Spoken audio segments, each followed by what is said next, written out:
उत्तराखंड में दूसरी बार गरजे प्रधानमंत्री मोदी। ऋषिकेश में पीएम मोदी की हुंकार। एक तीर से साधा 3 निशाना। लोकसभा के चुनावी समर में दिग्गज नेताओं का धुआंधार प्रचार प्रसार लगातार जारी है। देश के प्रधानमंत्री मोदी भी मैराथन रैलियां कर रहे हैं और बीजेपी प्रत्याशियों के लिए जनता से वोट की अपील कर रहे हैं। इसी कड़ी में पीएम मोदी उत्तराखंड के ऋषिकेश में जनसभा को संबोधित करने पहुंचे, जहां उन्होंने केंद्र सरकार की उपलब्धियों की गिनती के साथ ही विपक्ष पर जोरदार हमला किया। जब कांग्रेस की सरकार थी तो गरीब का, नौजवान का पैसा बिचौलिए खा जाते थे। भाजपा सरकार लोगों के हक का पैसा सीधे उनके बैंक खाते में ट्रांसफर कर रहा है।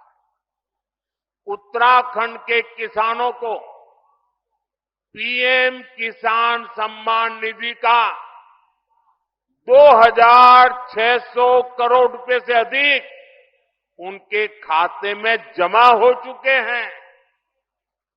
कांग्रेस की सरकार होती तो ये सब कुछ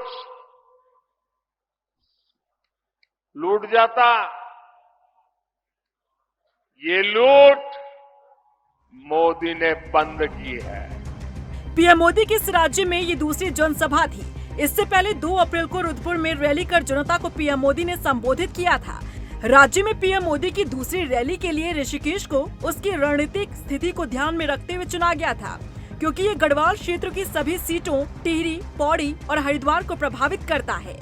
यानी कि पीएम मोदी ने एक तीर से 3 निशाना लगाने का काम किया। इन 3 लोकसभा सीटों में 23 विधानसभा सीटें आती है, जहां से बड़ी संख्या में लोग पीएम मोदी को सुनने के लिए पहुंचे। पीएम मोदी की इस एक तीर से 3 निशाने की रणनीति को देखते हुए सवाल उठने लगे हैं कि क्या बीजेपी इन तीनों ही सीटों पर अपनी कमजोरी को भांप चुकी है? क्या इन 3 लोकसभा सीटों पर बीजेपी को खतरा महसूस हो रहा है? यही कारण है कि पीएम मोदी को मोर्चा संभालना पड़ा। तीनों लोकसभा सीटों में से हरिद्वार सीट को तो बीजेपी पहले ही कंपटीशन मानकर चल रही है।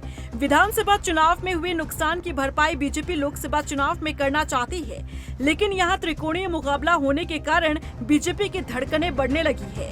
वहीं बाकी टिहरी, पौड़ी लोकसभा सीट की बात करें तो टिहरी से बीजेपी प्रत्याशी माला राज्य लक्ष्मी शाह को लेकर वहां की जनता की नाराजगी भी सामने आती रही है।